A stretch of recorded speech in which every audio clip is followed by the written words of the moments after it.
Hello guys, അപ്പൊ ഇന്നത്തെ ഈ വീഡിയോക്ക് ഒരുപാട് വ്യത്യസ്തമാർന്ന ഒരു വീഡിയോ ആണ് കേട്ടോ. കാരണം എന്റെ ഡെലിവറി കഴിഞ്ഞ് ഒരു 6 കൊല്ലം കഴിഞ്ഞിരുന്നാൽ പോലും ഈ ഒരു വീഡിയോ കാണുമ്പോൾ നമുക്ക് എന്തെന്നില്ലാത്തൊരു സന്തോഷവും ഒരു എന്താ പറയാ, അതൊന്നും എടുത്ത് പറയാൻ പറ്റില്ല, അത്രത്തോളം ഒരു സന്തോഷകരമായ നിമിഷമാണ്. കാരണം ഞാൻ ഈ വീഡിയോ കാണുമ്പോൾ ഈ ഒരു എന്താ പറയാ, കുഞ്ഞുങ്ങളുടെ ഒരു അനക്കം കാര്യം കാണുമ്പോൾ ഇപ്പോഴും നമ്മുടെ വയറിൽ കുഞ്ഞിറങ്ങുന്ന പോലൊക്കെ ഫീൽ ചെയ്യുന്നുണ്ട്. എനിക്ക് എന്താ അറിയില്ല, ഇത് എനിക്ക് മാത്രമാണെന്ന് എനിക്കറിയില്ല. പക്ഷെ എന്താ പറയുക, ഇതൊക്കെ ഒരു ഓർമ്മയാണ് നമുക്ക്. പിന്നീട് ഇത് ഇങ്ങനെ കാണാൻ വേണ്ടിയിട്ടാണ് ഞാൻ വീഡിയോ എടുത്തത്. പക്ഷെ അത് കണ്ടപ്പം എന്താ പറയാ, എന്തോ ഇടണം തോന്നി.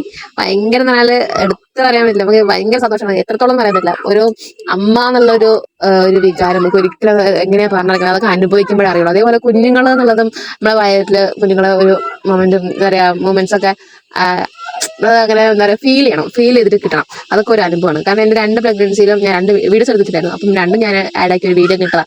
പക്ഷെ ഞാൻ ഇങ്ങനെ എന്താ പറയുക, ഫോണിൽ ചിലപ്പോൾ ഗാലറിയിൽ ഇങ്ങനെ ഓർന്ന് തള്ളി നീങ്ങി പോകുമ്പോൾ ഇങ്ങനെ കാണുമ്പോൾ ഞാൻ കണ്ടുകൊണ്ടിരിക്കും. ഭയങ്കര ഒരു അതൊക്കെ ഒരു നിമിഷങ്ങളാണ്. എങ്ങനെയാ പറയാ, നമ്മള് കുഞ്ഞുങ്ങളെ വയറ്റുള്ള നമുക്ക് എത്ര പണിയെടുക്കാം, പക്ഷെ ആ സമയത്ത് പറ്റില്ല, അതാണ് സത്യം. പക്ഷെ നമുക്ക് എന്ത് വേണമെങ്കിൽ ചെയ്യാം, പണിയെടുക്കാം, ഉറങ്ങാം, നമുക്ക് സൗകര്യം പോലെ നമുക്ക് ഇരിക്കാം. പക്ഷെ കുഞ്ഞുങ്ങളെ അപ്പം നമുക്ക് ഭയങ്കര ആകാംക്ഷയായിരിക്കും, കുഞ്ഞുങ്ങൾ പ്രസവിച്ചാൽ മതി ഈശ്വര എന്നൊക്കെ വിചാരിക്കും. പ്രസവിച്ച് കഴിഞ്ഞാലല്ലേ അറിയുള്ളൂ അവനവന്റെ അവസ്ഥ എന്താന്ന്. പിന്നെന്താ പറയാ, പ്രസവിച്ചു കഴിഞ്ഞാൽ പിന്നെയുള്ള അവസ്ഥ നമുക്ക് അറിയാലോ. ഭയങ്കര ഒരു അനുഭവമാണ് അതൊക്കെ. എനിക്ക് എന്റെ ഡെലിവറി കഴിഞ്ഞപ്പോൾ ഏകദേശം ഒരാൾ മൂത്താൾക്ക് 6 വയസ്സും ഇളയാൾക്ക് ഒരു 3 വയസ്സായിട്ടുണ്ട്. അപ്പം അതൊക്കെ ഇങ്ങനെ ആലോചിക്കുമ്പോൾ നമുക്ക് എന്താ പറയാ, എങ്ങനെയാ എനിക്ക് പറയുന്നത്, എല്ലാവരും ഇതുപോലെയാണെന്ന് അറിയില്ല. നമ്മുടെ ഡെലിവറി സമയത്തെ കുറിച്ചും അല്ലെങ്കിൽ പ്രസവം ശേഷമുള്ള കാര്യങ്ങളായാലും പറയുമ്പോൾ നമുക്ക് 100 നാവാണ്. പറഞ്ഞാലും തീരാത്തത്ര വിശേഷങ്ങളായിരിക്കും ആ പ്രസവത്തെ കുറിച്ചൊക്കെ പറയാനുണ്ടാവുക. അപ്പം എനിക്ക് ഈ പറയുന്ന ഫസ്റ്റ് ഡെലിവറിക്ക് ഉണ്ടായ അത്ര ബുദ്ധിമുട്ടുള്ള സെക്കൻഡ് ഡെലിവറിക്ക് ഉണ്ടായില്ല. ഫസ്റ്റ് ഡെലിവറി എന്താന്ന് പോലും അറിയാതെ ഡെലിവറിക്ക് പോയത്, അതൊക്കെ പറഞ്ഞിട്ടുണ്ടെങ്കിൽ എനിക്ക് തീരില്ല, അത്രത്തോളം ഉണ്ട്. അപ്പം ഞാൻ എൻ്റെ പ്രഗ്നൻസി രണ്ട് ഡോക്ടറെയാണ് കാണിച്ചിട്ടുണ്ടായത്.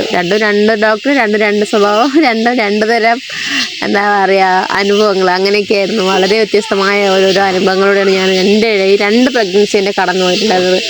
പക്ഷെ അതെല്ലാം കാണുമ്പോൾ ഓർക്കുമ്പോൾ ഇപ്പോൾ വളരെയധികം സന്തോഷം തോന്നുന്നത്.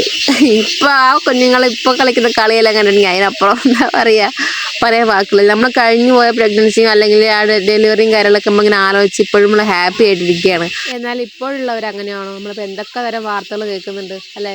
അപ്പോൾ പരമാവധി മക്കളെ സ്നേഹിക്കുക, പ്രഗ്നൻസി ആസ്വദിക്കുക, സേഫായിട്ടിരിക്കുക, ഇത്രയൊക്കെ തന്നെയുള്ളൂ പറയാനും. Okay, bye bye.